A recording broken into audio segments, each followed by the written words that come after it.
পরিবেশ সুরক্ষা ও টেকসই উন্নয়নের অংশ হিসেবে চট্টগ্রামের উপকূলবর্তী সীতাকুণ্ডের ডিসি পার্কে প্রায় 10,000 বৃক্ষরোপণ কর্মসূচির উদ্বোধন করা হয়েছে।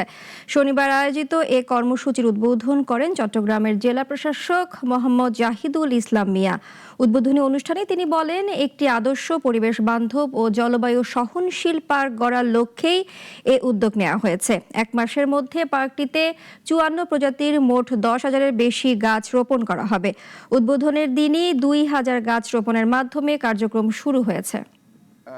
গত চট্টগ্রামের এই ডিসি পার্কে এই পার্কটিকে আমরা আদর্শ পার্ক হিসাবে আমরা গড়ে তুলতে চাই।